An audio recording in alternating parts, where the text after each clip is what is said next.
Hello and welcome to Interviewing Aliens. I am Jeff, aka Awake, I am Tiffany, aka Tiffany. and today we have with us Jonathan Wheeler, known to many of you as RainbowGothGuy. By day, Jonathan works as a hospice worker, bringing comfort and solace to those in their final moments, but his passion for the dying goes beyond the mortal coil, as he is also a dedicated spiritual death worker, shepherding souls from this life to the next.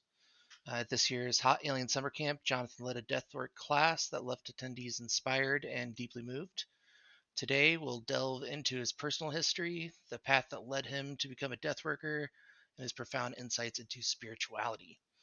Join us as we explore the intersection of life, death, and the spiritual journey with Rainbow Goth Guy.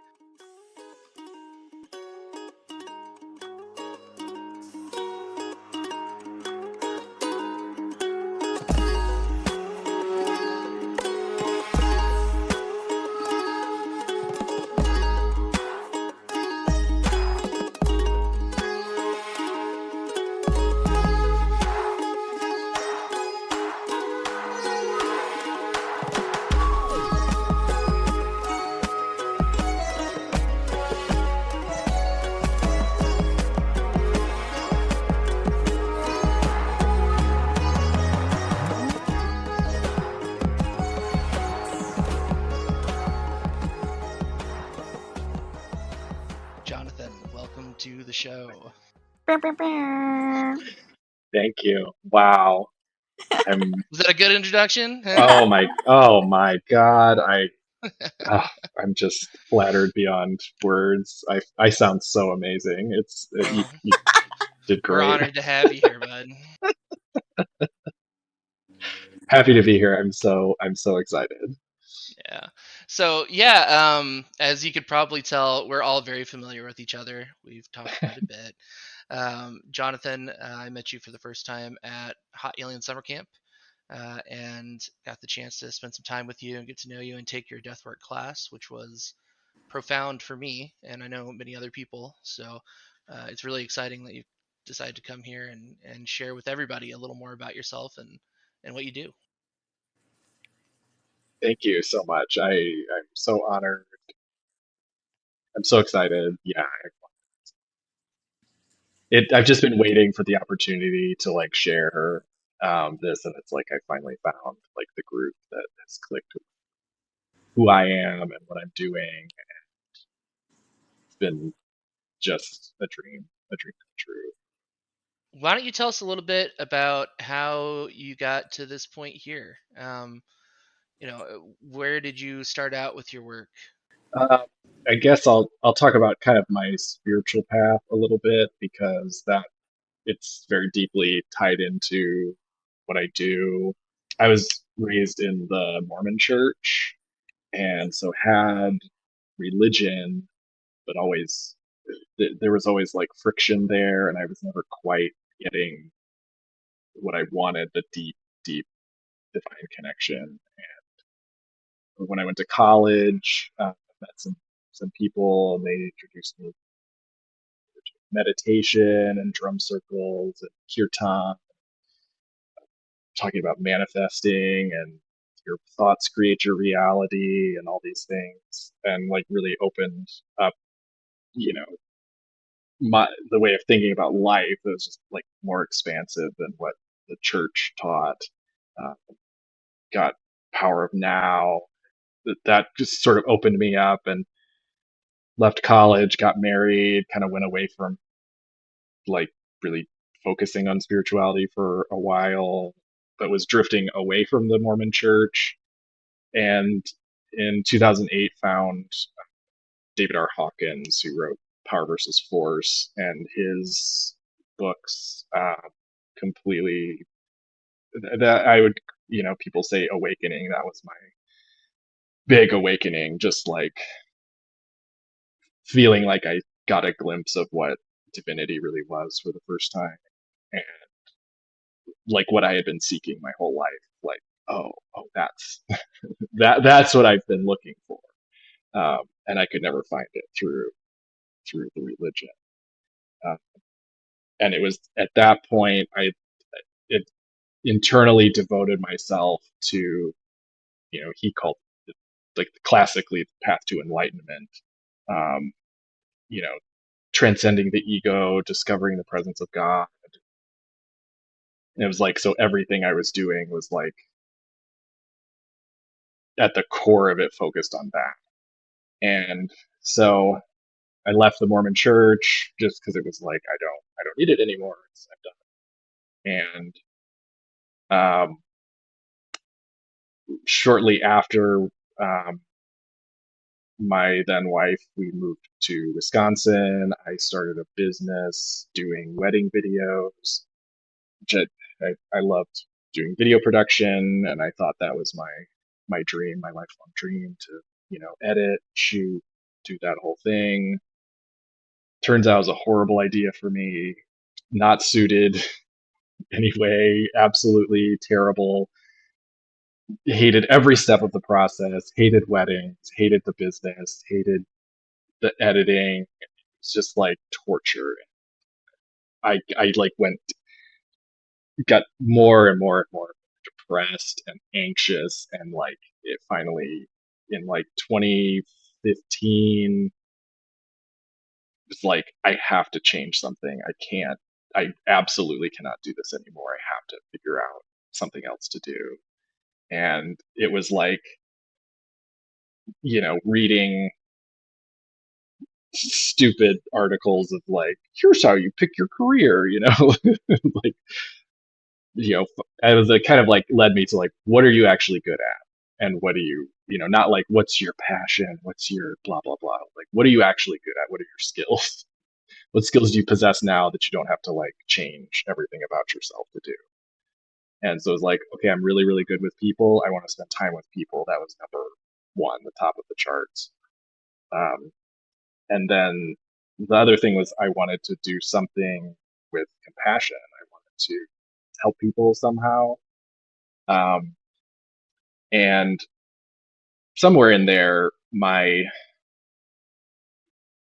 started volunteering for hospice because there was a thing in one of Dr. Hawkins' books about overcoming fear of death.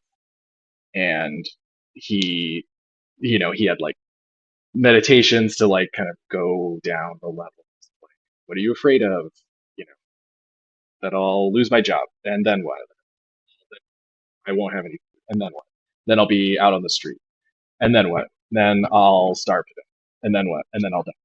And so it's like getting down to like, okay, it's all fear of death, and you have to get that. But the other part of this chapter in the book was he's like, you can do this meditation, and you will set your intention that you're going to go to people that are dying, and you'll be the one that is there for them when they cross over, and you'll appear however that you need to appear.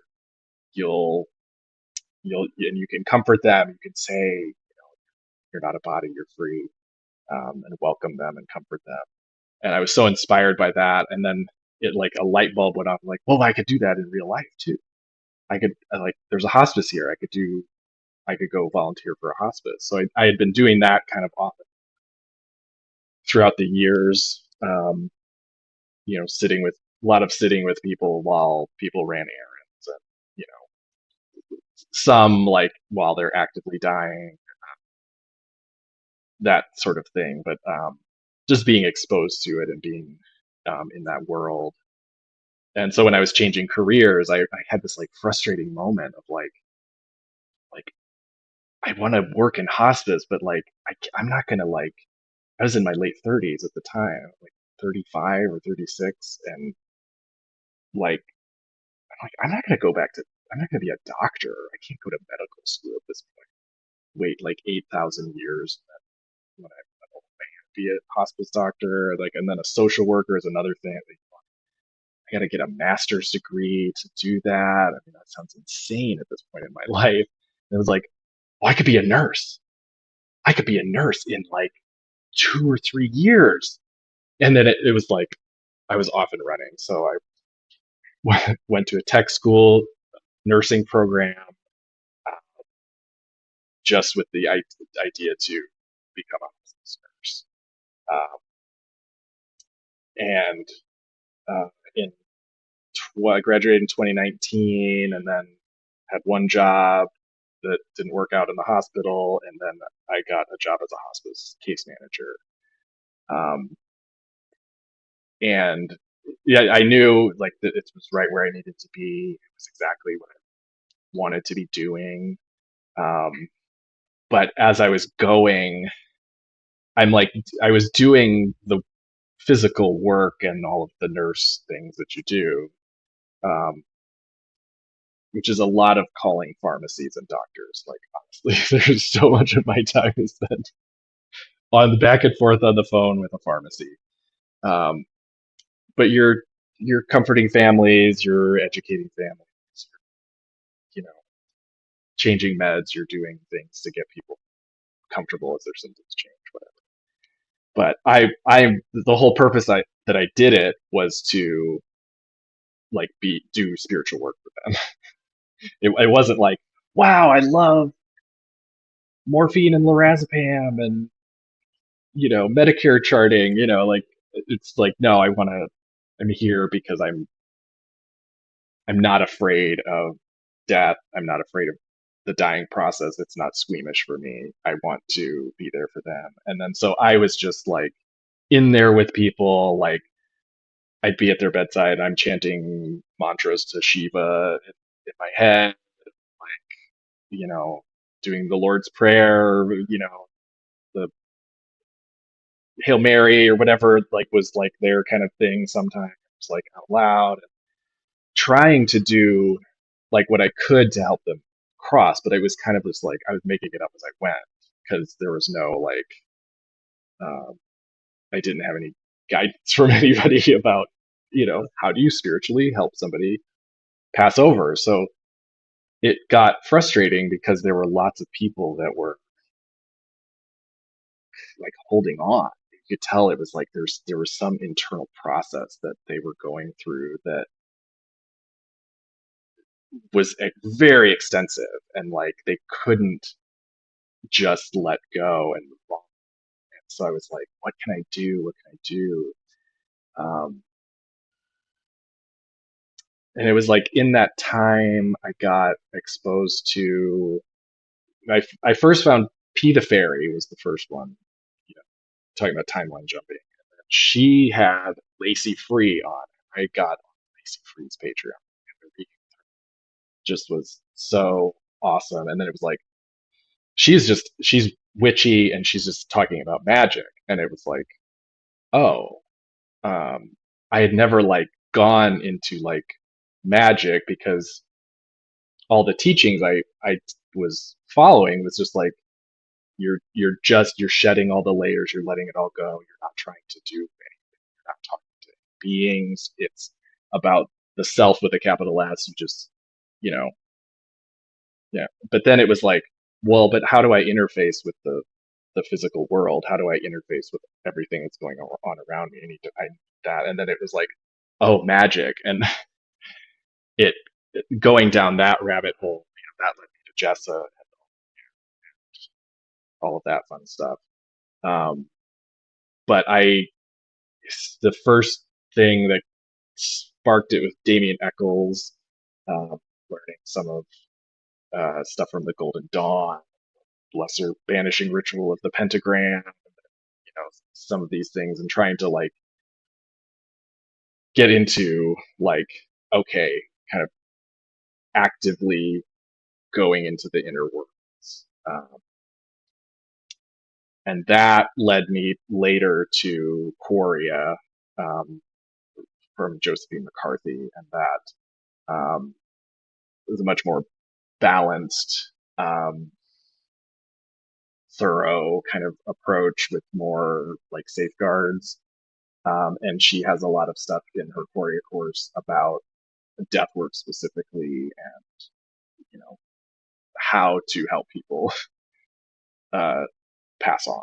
And so it's like it was a long way to get to actually learning what I needed to, but it all prepared me for um, getting to where I am. So So listening to that, like I'm drawing a lot of parallels to like my situation. Just you're talking about how you got to a point with what you were doing with the weddings. Um, my I grew up. My mother catered weddings for a living, and so I spent a lot of my time at weddings, and I just don't know if there's anything more miserable really than a wedding. You know what I mean? Um, Absolutely. yeah, like it's just so much stress, and just it brings out the worst in people. Um, but I mean, and really, like that whole thing, like the ritual of that was like part of like I don't know my distancing myself from the church, like just because like that kind of like nastiness, like didn't need to involve God. Um, but like even like more currently, like I'm trying to figure out what I want to do in life. And I've been doing those same like little tests that you do to figure out, well, okay, what are you good at, what should you do, and I'm getting kind of similar vibes as far as I want to do something that involves working directly with people, helping them in some way. I'm not exactly sure where I'm going to land on that, but this deathwork stuff has really been calling to me in a lot of ways. So, I, yeah, I'm like so excited that you feel called to it because um, yeah, it's our culture is real afraid about the dying process, and the more people that can be teachers and helpers in that realm for everybody. So it's amazing. I hope you find how that works for you. I mean, your class, you had the opportunity to teach a death work class at Holiday Lane Summer Camp at Starstruck Farm in Tennessee this year, and I was kind of floating around the room during most of it, just because there was a commotion going on at the doors. Just want to make sure everybody was good, but the you could really see, especially when we got to the meditation portion. I mean, the fact that you did like a comedy bit about death was just beautiful and hilarious. But we loved hearing your story and learning how you process and watching you get it all set up, and then going into the meditation. People were so deep into this, and the conversation afterwards were just you. I mean, you said at the beginning that you wanted us all to be your death worker army warriors afterwards, and I mean, you activated some people. I mean, people could have been in that room with you for another 2 hours to talk about it. It was just absolutely fascinating to watch, and very very gifted and blessed, and you have an incredible talent, and I can't wait to see what happens next with all of this. We definitely underscheduled the room, um, but yeah, it would have been very helpful for people to be able to share more. After, but I literally had never taught anybody before that class, so um, it was a little on the fly, and somebody had to ask me like, "Well, how long do you need?" I don't, we'll say this, and um, it turned out amazing, and the experiences people had were like wilder than I would have imagined. Um, and yeah, like really transformative for a lot of people. So yeah, I was so happy with the way it turned yeah. And you've also run an online class for us. Well, it was like 2 Saturdays ago, I think. Is that out. right? And that was like a really powerful one for me in particular, and for a couple other people as well that I've talked to. And I think you're running another one on the 23rd. Is that right? Right. Okay, Yeah, so and September 23rd. and the class at camp was more the process is, you know, in ancient cultures like Egypt, Greece, and Mesopotamia, they all had, like Tibetan culture, they had death mysteries, and it was like this process they learn so they knew what to do when they passed over, and we've we've like lost all of that. And so there's a lot of times when people die, they're confused and they don't know because it doesn't look like exactly what they want. So the process we went through in the class was, um, you know, walking people through this death vision, the steps that people see as they leave their bodies and start separating from their life. And the first time at camp was like to familiarize everybody and to go through the process. And um, it's like a not a I want to say a practice run, but um, it's like a it's like a soft, run through for yourself because you're going while you're alive, you're going through this part, and we can probably go into more detail about it somewhat, but um, it's like triggering a softer version of like the scales of justice, the scales of balance that you go through, and that, and then seeing all this and going through this process is very activating, and it's like going to change your life. Um, and then the second time, since people were familiar, we went with the intention of actually helping people that have died and helping spirits that are waiting and ready to receive help. Um, so it was a little bit different um, kind of journey for people. Um, but yeah, I've been, it's been awesome to see the effect it's had on people. I'll talk just a little bit about what I experienced, just because it was a pretty intense experience, but just a kind of a high level. We went through the opening rituals, and um, I ended up helping what looked like an extraterrestrial to me, like a what you'd kind of expect like a gray alien to look like, but I helped that pass in the afterlife. And I've been really pondering that one a lot since it happened, trying to figure out what that's supposed to mean. But I mean, there were a couple other people who had some really profound experiences. We've been talking about them quite a bit recently. So, yeah, if you can make it out on the 23rd, you really should because it's going to be a lot of fun. Also, we may post a video, like a private video of the first session for members of our little community here, so you can get an idea of what it's like. But we'll see where that goes. I know there's a lot of precaution needed in these kind of things because going to the underworld isn't like something that should be done lightly. You want to talk a little bit about that, Jonathan? Yeah, this is very advanced magic.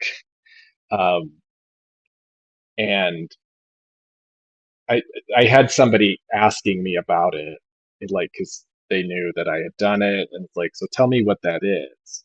And I was trying to walk them through the process, and he was just like, well, you know, so it's like to, just was not understanding that this is literally in vision going into the inner world and into the land of death.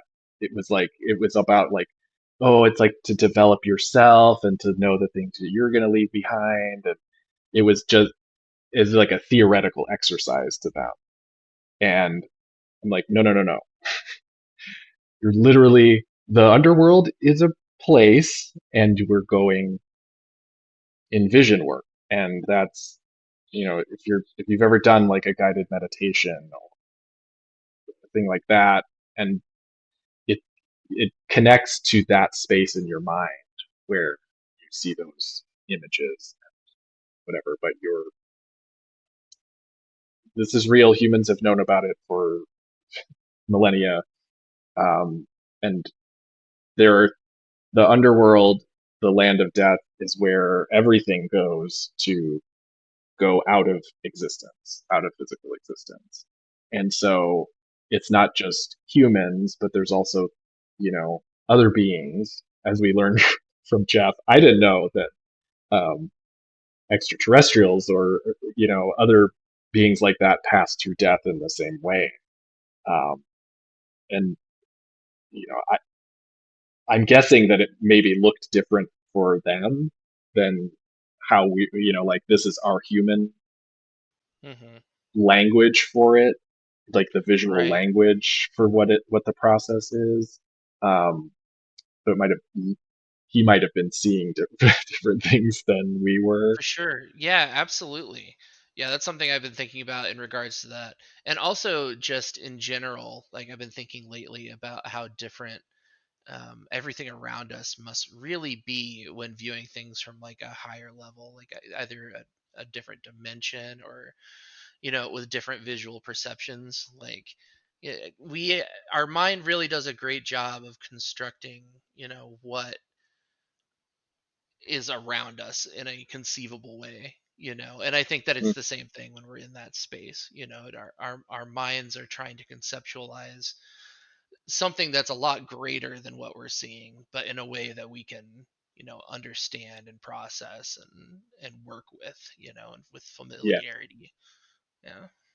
and, and there's a lot of power there. There's angelic beings. There's deity powers that are at work there. And then there's things that are there that shouldn't come back and might want to hitch a ride. And so there's the preparation before probably seems very elaborate, but it's like it's bringing in the protection, it's making it like divine work, it's grounding us, it's calling in guardian beings that will watch over us while we're there. And some of that is like for to protect us if we can't handle energetically something that's happening. Like we had two people that they did work with two soul. They like each of them worked with a soul to help them pass. And immediately after they helped them along in the process, they fell asleep until the end of the thing. And they're like, what's going on with that? Like, I think that's all the energy that your body could handle. And you were just like, we're done. Um, but I've had times where it just didn't work and I couldn't go any further. I just got to a certain point and I stopped. And no matter how hard I tried to walk further, it just stopped. And it's like you have to trust that you're being protected for a reason, whether there's something you're too weak, there's a sickness coming on, and if there's an opening for um, you to get hit energetically. Um, I want people to go into it with kind of, I don't want to say seriousness, but like respect Like and reverence, yeah. like you would do for any like shamanic process. You don't want to go into it, you know haughty or with pride, I Guns guess. a Like, blazing. yeah, exactly. Yeah, like you just want to go in a little humbled to what you're about to experience and willing to learn whatever it is that it is you need to learn while you're there. So. And two, like there's plenty of stuff to do in the inner world in vision work that can be like for personal development. There's things you can Hmm. do that are way less dangerous for you. So Right. Right. that's why, like when we did the group going in specifically to help people, it was like every step of the way, it was like we're here to serve, we're here to be of service. And we all had that in our minds. We we projected that to the beings we encountered, and that keeps us safe. It keeps us where we're meant to be and where we're able to be of assistance um, in whatever way we can without like wandering off and you know getting into trouble ourselves. So. Right, right. And like you're saying, there are so many other realms to explore. This is a very specific realm, you know? Like you shouldn't be down here. Like you're not going to come down here to figure out the best recipe for pizza dough. You know what I mean? Like you're down here because you're working with the dead and the dying process. And unless that's something that you are specifically studying, you probably don't really have a reason to be here until it's your time, which it will be eventually. Um, Yeah, so I think that a lot of you mentioned that the ritual of it all can feel kind of silly, and I think that that's true for a lot of like the high magic, the ritual magic. It can feel a little silly, and I was thinking about how if we're living in like a simulation, or if there really is like a background coding going on. I've been starting to think of the ritualistic, high magic, the ceremonial stuff as like using like cheat codes. Like you'll watch a speed runner who will run up to a wall and hit a combination of buttons and they teleport through. Like it's just you have to do something to trigger the event to happen, and magic's just like a way to do that. It's not necessarily the only way, but it's certainly an option. um when you Yeah, were yeah when you were choosing to get into this kind of magic, was the point, kind of the Damien Eccles to do something big in a short amount of time, or is it more of a you just want to work with the tools available to accomplish a specific goal? Where do you think you're going with that stuff? that's a good question. It felt like the right path for me to to do, um, and the Damien Eccles stuff clearly, I'll share. This is a kind of a tangent, but I was doing this work that he does, and you're calling in angels. You're like you. The thing is, you banish everything except for the angels you call in. And so I was doing this a lot and doing this thing. And during this time, um, my father-in-law went on hospice, and my mother went on hospice within like a month of each other. And I went and took care of my mother the last like 3 weeks of her life. And I was doing these like banishing rituals. And it does, on one hand, it does bring in the angelic energy. Um, I learned later through sore experience that it also opens the door for like parasitic entities to come in, because it's like you're chasing away little bugs with the thing, but the stronger things are just waiting outside going, well, that doesn't mean anything to me. I'm going to come in because you opened this portal that I can come into, and now I'm so I was helping my mother, and at the same time I was having these like obsessive ideas, and it was about uh, I'm a type 1 diabetic, and it was like every once in a while I would get on these things of like, is there a cure? What can I do? Can I do spiritual things to like heal my body? And it's never ever worked because this is my karma apparently. Um, but I was obsessed, like could not think about anything else. Every second was, I have to do it. I have to cure it. Just like obsessed, obsessed, obsessed. And it was like, it was not me. It was something that found that button it could push and feed off the energy and the anger and the frustration and the thing. Because I had been doing this like, hey, here's a portal. Come visit me. Um, so I had to get energy work. I had to get some pretty intense clearing to like get rid of this thing. And in Quoria, it's more you're acknowledging what is there, because there are beings that you don't You don't know their names. They don't speak your language, but they're ready to help you. There's land beings, there's angels, there's deities, there's ancestors. They're all willing to help you. But if you only call Archangel Michael and Archangel Raphael and Archangel Gabriel and Archangel Uriel and pretend that that's enough, it doesn't work as the way you expect it to. So Quoria has been, um, it's just been working for me, and I found the things I needed to learn from it. But she's also very like, you should be able to work however, whether you do the full ritual with all the candles and everything, or if you're just alone with nothing, you should be able to work.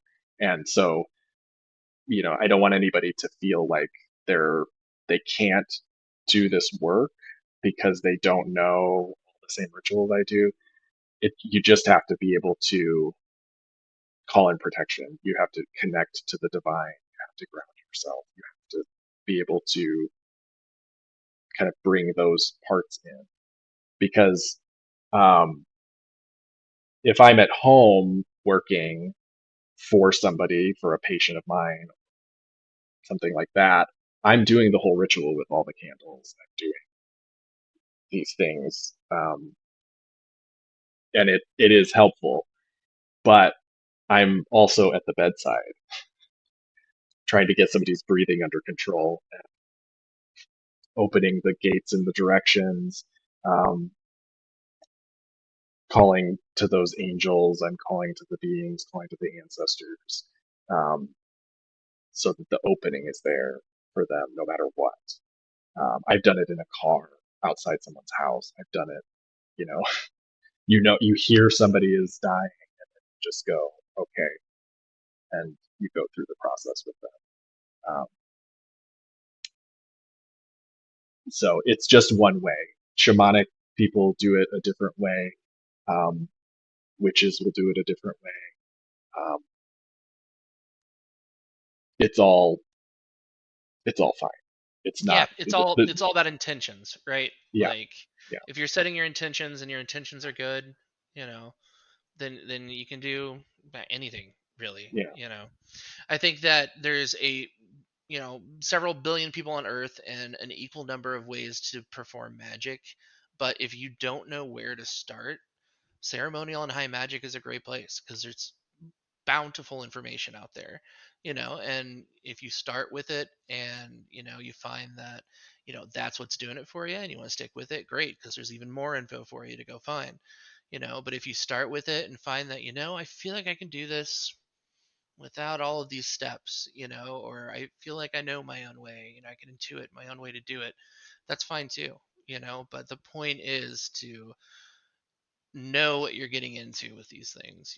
Make sure you're doing your grounding, make sure that you're, like you said, who you're calling in. you know um Josephine says the point is not to do magic, but to get to the point where you are magic. You're living a magic, so you're connected at all times, acknowledging all the beings around you, with everything you do, and so then it's just there for you when not with or without all of the steps. But there's a lot of power in you know doing everything, yeah, um, yeah, moving your body, going, doing the steps, is a really powerful thing. Whether that's ritual magic or shamanic journeying, any of those different things, it's all there's a lot of power in all those I've noticed since your session,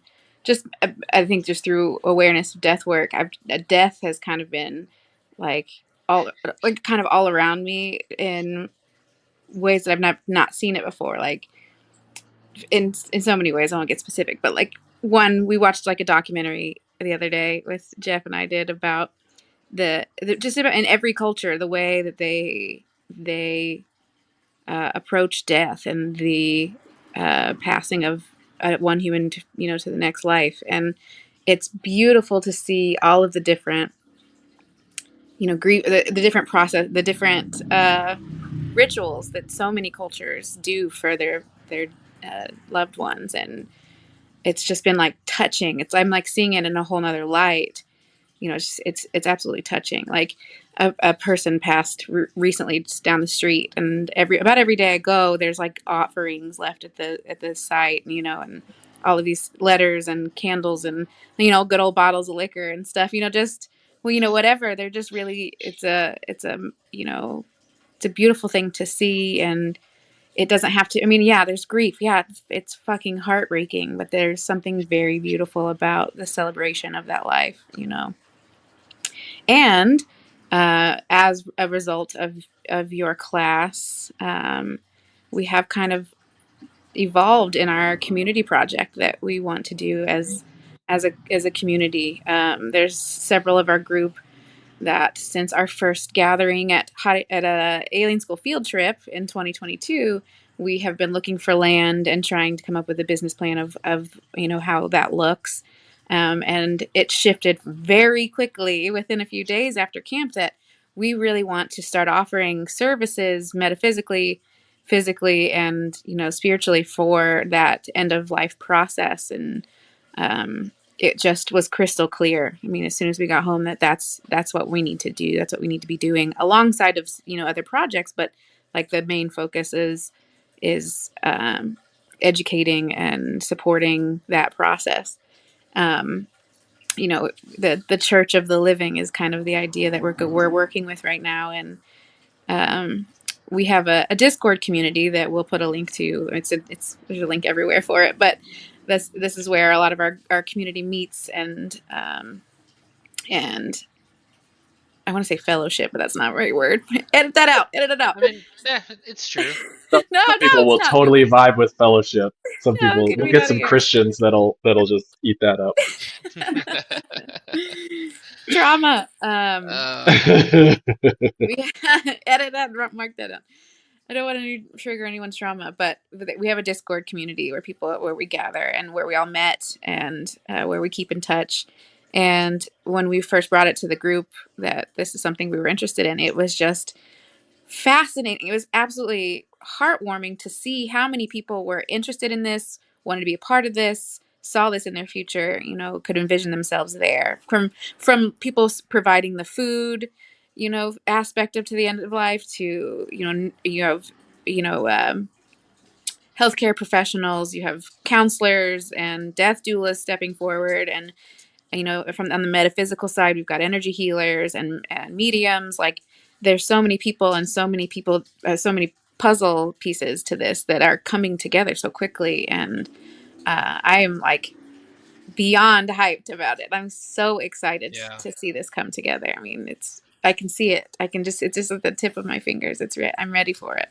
Yeah, and beyond just the like spiritual workers that are coming out and are excited to help are, people in all kinds of lines of work that are really important. Like hospitality, management, finance, IT.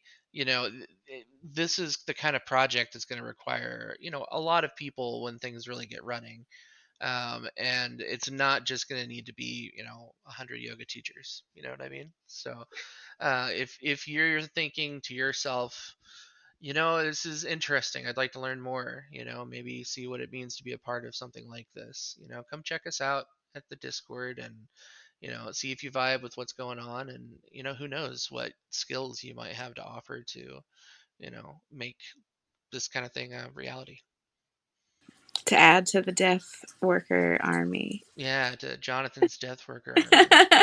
And on that note, actually, we have some questions from the community here, and one of them has to do with exactly this. Floral Twig, aka Phoenix, said, "Do you have any Phoenix. recommendations for programs or classes for becoming a death doula?" Um, I've thought a lot about this, because I've like done a Google search every, couple of years or something about this exact same thing, and never like pulled the trigger on anything, because there's a lot of different programs. And the answer I came up with is just pick one. There's not a like, there is like there's like an international death doula association, and their training seems very thorough. I'm sure it's fine. But there's no, the good thing is there's not like a licensing body that you have to like deal with, like becoming a nurse or a social worker or something. So there's not like, it, it doesn't matter that much is the short Yeah. answer. You could pick one. Is there one in your area? Is there one that's offers in-person classes and you want to do that in person and meet people? Do that. Pick that one. Is there one that's cheaper than the others and you have to think about money? Do that one. Just follow your gut. Find one. There's a bunch. Um, and I think to my impression of what people are doing as death doulas kind of is a pretty wide scope of things. I don't think there's a standard thing that you're doing as a death doula for people that would be like, these are the steps you have to do. It seems more fluid. So um, you're going to bring who you are to it. And, you know, the thing that they seem to all do is like kind of business modeling stuff. So you could try and get paid and make a website and offer things. That seems to be, would be very helpful for a lot of people. Um, but I don't know if there's one. I never have found one that I wanted to do that was like, Yeah. oh, that's the exact one that seems better than all the others. So um, choose your own adventure. Yeah. It's probably going to be good. The Yeah. one that lines up with your schedule and lines up with all your things will be the best one for you. Yeah. I was checking out you just mentioned them, the International End of Life Doula Association. Um, just kind of seeing what, information they had out there. I definitely saw a set of like training and certification. I'm going to use air quotes for that because, like you said, this is not really an accredited line of work, you know. But yeah, basically when I was starting to think about how to get into this and how to dig into a little more, I started thinking about who I could contact who's doing it and I could talk to. And that's why I went to that International End of Life Doula Association site and checked out, what doulas are in my area. I'm planning on reaching out to a couple of those and seeing if maybe I can talk to them just about, what is it like to be death doula in Alabama, where I am right now. What can I expect from going into that line of work? And like you said, if you already have a business going, especially like a spiritual practice of some kind, it seems to be like something you can kind of tack on to that. I mean, that sounds cheesy, but I mean, if you're already doing spiritual work, you're tapped into this stuff already. If if death doula work is something that you're interested in dabbling in, why not check it out? Absolutely. Well, from another member of the community, the big cat himself, Callisto, asked you to describe your first experience with a deceased spirit. The first person I was like kind of intimately involved with sort of their lead up to dying, like the decline, that was as a CNA. This little lady with Alzheimer's. The first time I ever got punched in the face was this little lady. Um, didn't even leave a bruise. I'm fine. She was tiny, little, But I came and tried to do something, and she socked me in the face. So, but then if you came back 10 minutes later, she'd be like, "Oh, hi," like that, just adorable, and also like real cantankerous and feisty and just hilarious. Um, had a little dog that she was always feeding. I'm feeding my son. It's just adorable. Um, but she was late. She was late in Alzheimer's, and I worked there for almost a year, and she declined, got sick, and kind of knew she was going. I was around, like as she's like drifting in and out, and like I would be out helping other people, and I like heard her singing hymns, like making up hymns, singing there. Um, but she, I was on shift when she passed, and I remember feeling ecstatic, peaceful bliss, like the moment she passed. It just the freedom, the the release, it was so beautiful, the feelings. Um, and it really solidified to me, that it's not something to be afraid of. Um, and that's when people say to me all the time, the second I say I'm a hospice nurse, they're like, "Oh, that's hard. That must be really hard. Oh my God, I don't know how to do that. That must be this awful, horrible job that you give." Sometimes people go, "Oh, awful, my job must be." And I'm like, no, get me next to somebody when they're dying. It is beautiful. It's wonderful for them. They're happy. There's no so that was the first one that was like I felt contact. Um, for me, unless I'm specifically going into vision work, uh, like I don't see spirits. I don't. I'm not like physically seeing them with my eyes. Like it all goes through my body. Like I can tell things. Um, but the deceased person that I've had the most like legitimate contact with is my mother. From like around when she died, um, I could picture her, and her presence was there.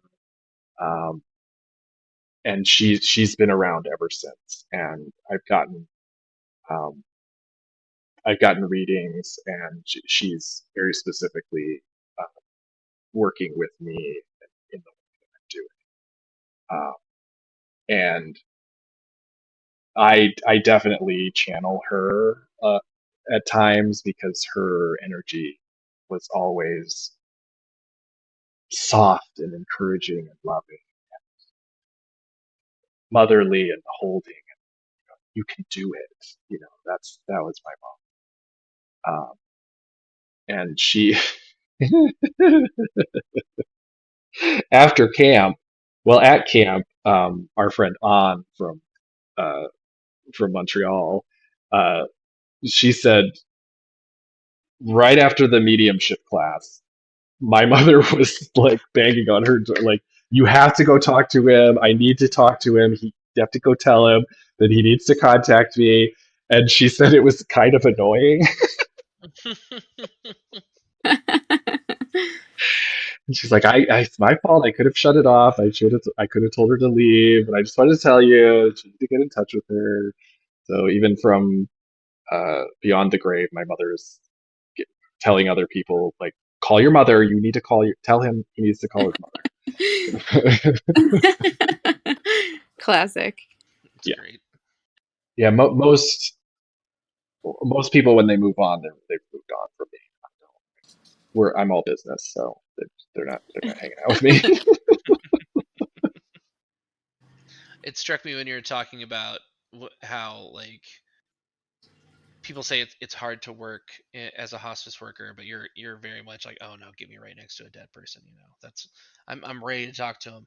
I feel like when I think about that for myself, it's the first time, not the first time, but one of the most like profound times for me that I feel connection to my Scorpio sun. You know, like that closeness to death. There's a lot of things about being a Scorpio that I don't necessarily relate to, but that particular feeling is something I definitely do. And I don't know, like I'm getting excited thinking about the opportunity to work more closely with that energy and I don't know, feel a little more closely connected to my sun sign in that. Love that. And like if you are unafraid, if you're not squeamish, like that is a great sign that Yeah. that's like probably where you should be. Hmm. Um, in nursing school, it was all, there's people that was like, no, I want to be on the trauma gore. I want somebody mashed by a truck. I want gunshots.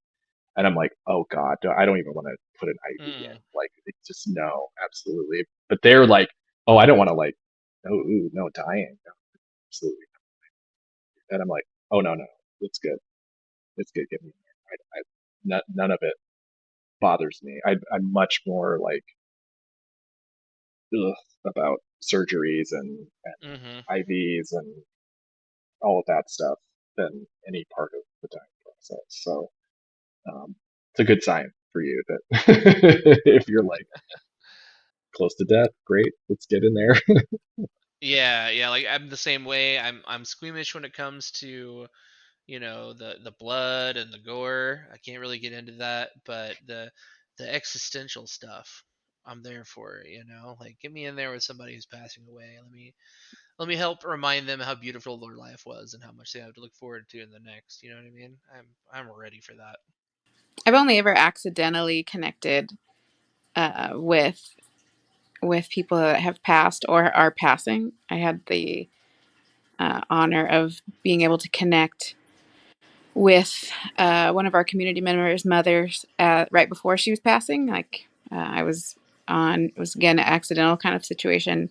She was on a phone call bedside with her mother, who was close to her transformation, and felt this just instant connection, like I was there with them, and was able to, you know, speak some message that came through, and I'm that will be something that will stay with me forever. I will never forget that experience. And you're right, there is a peace and a joy to it that and I feel it through my body also, and there's a peace and a joy to it that changed me as a person when it came to my I don't know what I anticipated when it came to the idea of death, but after that I was a changed person. So yeah, it's beautiful and it stays with you. And just to, we kind of touched on it before, of like, this isn't, none of this is to take away from the grief. I don't want this to any of this to be for the living, for us that are left. Your grief is real, and you should feel every bit of it, and it is awful. I just need to acknowledge that, and like, please feel your feelings, but it's for you. It's not for, like, because they're fine. Okay, the dead are fine. They're gonna be a-okay. Okay, they're gone out of their body, and we're gonna miss them so much. And that hole that's left is so awful. Just like, it's real, and you have to feel it. Um, you can push it off, but you can't avoid it forever. And please feel your feelings. It's valid. Cry. It's the time to cry. It's the time to be completely broken down. Be a mess. Don't be strong. Don't just be a mess. You lost your loved one. Um, it's awful. So is but for for the dying, it's, you know once they're out, it's that they're good. They're good. So don't worry about them. Just take care of you. It's beautiful. Thank you, Jonathan. What's the wildest death work story that you have that you're comfortable sharing? The the one that I think about all the time, um, is this guy. He in this little assisted living, and he was kind of a grumpy dude. He had like a puzzle table that his family had set up like out in the common area, like to put out the puzzle. But it was like it was his puzzle table. You did not touch it. Nobody could go near it. And then he as he progressed toward, I was around him because we had other patients in this place, and it was like he started to get like more. You couldn't even have him in the room with the puzzle, and he was like really agitated and aggressive with people.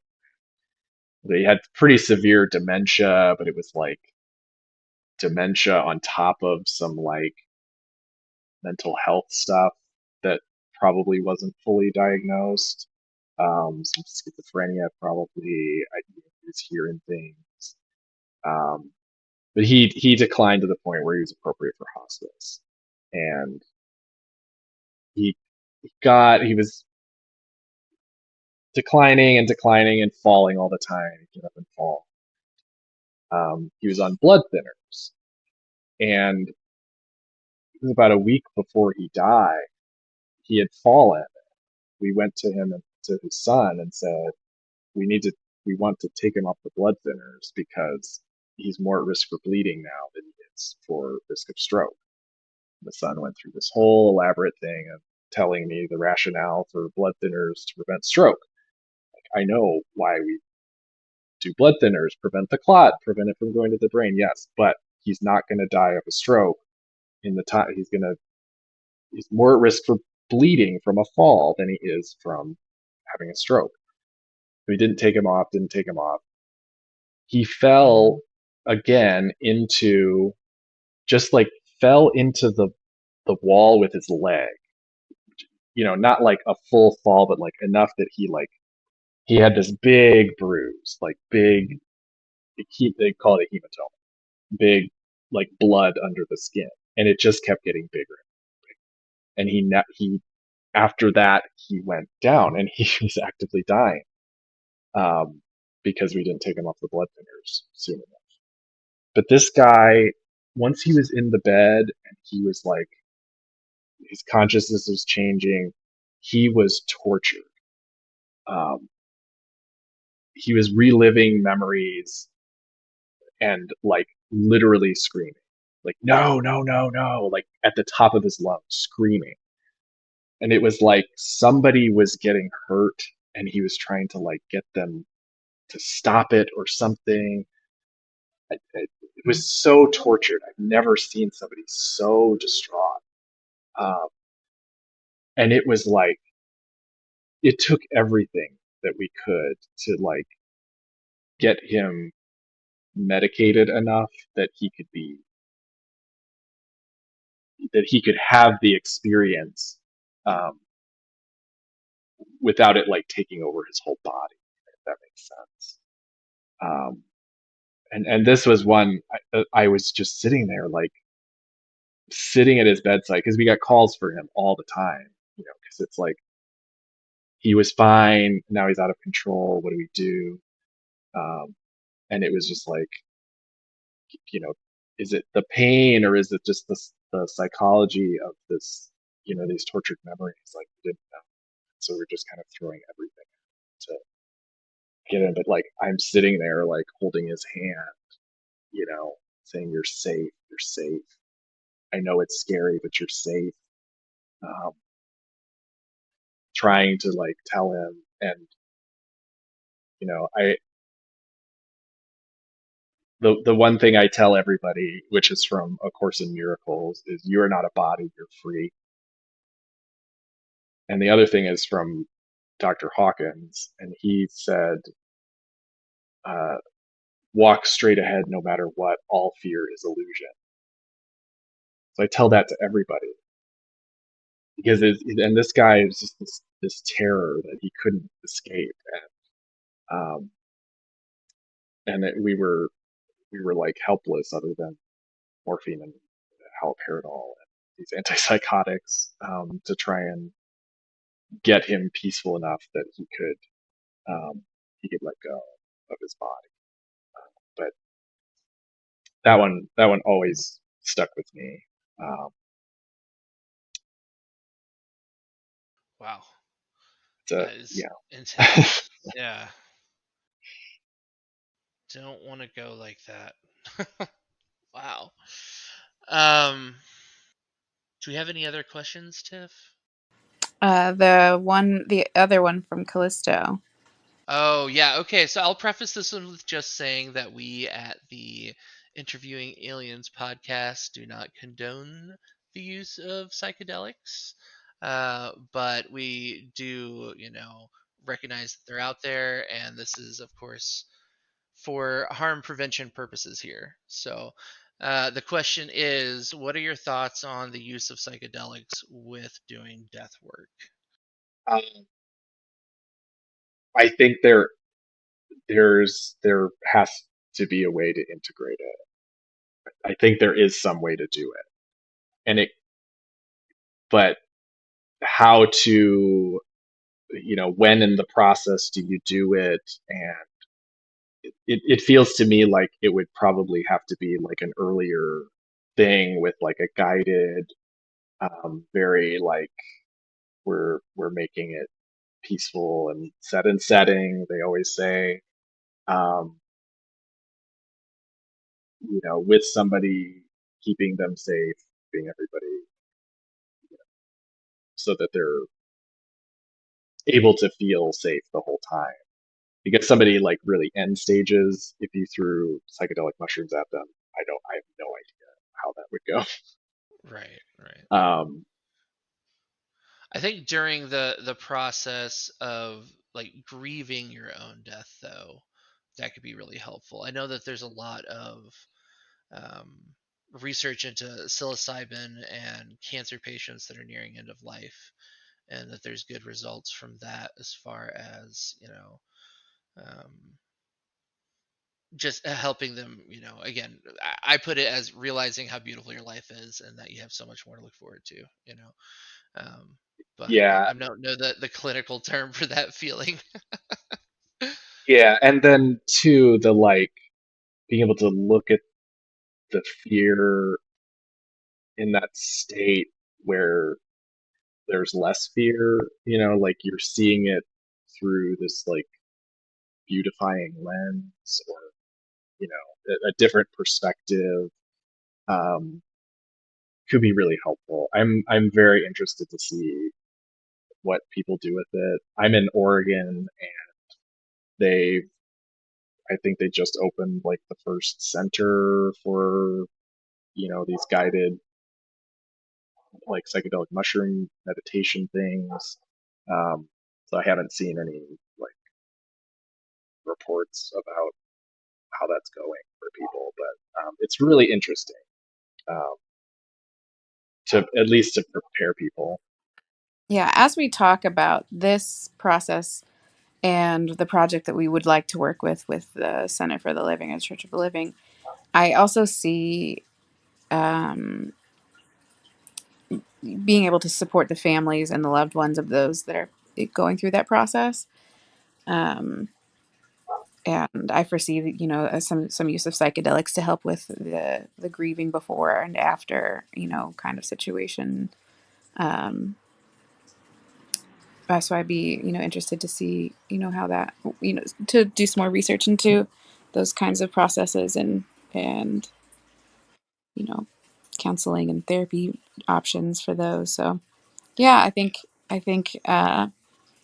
psychedelics do have a place in the spiritual community and and medical community as we keep progressing forward. So Yeah, yeah. I would say that I think for a lot of people, the psychedelic experience, when they talk about ego death, I think for a lot of people, that experience is just the realization of death, the inevitability of death, and also the idea that, time isn't real. It's just something we use to make sense of all this, and that if that's true, then I already am dead, and I think that those kinds of thoughts are things that naturally occur when engaging with these medicines. And, as a result, like I have to imagine there's a place for them in in this world, because if you're getting those realizations as a, you know, 30 something year old, who is just, sitting around with some friends, I have to imagine that with the right, intention and setting, and the guidance of professionals, that it can be a really, really therapeutic thing. Yeah, I hope so. And I I think the preparation and knowing what you're going into and like it could be really helpful. If it if you're not expecting to have a you know deal with your fears of dying or confronted with them, we'll say that can be very challenging to deal with for Well, Jonathan, this has been a really great conversation, everybody. man. I'm Thank so you so glad much. that we found our way to be with each other in this world, whether it was through a comic who talks about drinking her own meth tea or not. But I'm happy we found each other in this lifetime. Yeah. Absolutely. All right. Well, Thank you. Jonathan, do you have any plugs or anything? Do you want to talk about, how can Where people can we reach find you? you, Yeah. friend? Uh, if you go to the Hot Alien Summer Camp Discord, I'm Rainbow Goth Guy. The other best way is Instagram, rainbow_goth_goth. I personally don't have a like setup for, you know, specifically working as a death doula, but if you want to work with me, reach out, figure something out. We'll figure out what that looks like for you. I do card readings, card divination, so if you want to delve deeper into your life or look at something um, through that. Um, I'm really good at giving you bad news with a gentle hand. So yeah, We all need that Yeah, sometimes. comes with the territory, huh? Hmm. All right. Well, thank you so much for joining us today, Jonathan. Thank you, everybody out there, my for pleasure. listening. Um, again, we're interviewing people that are part of this community. These are people that we interact with every day, and it's really just a treat to get to know you better. I really appreciate it. So, Yes. Thank you. Thanks, guys. all right, we'll catch you next time. Love you guys. Yep, Love bye, Bye. you. everybody. Bye, Bye. buddy. Bye, buddy.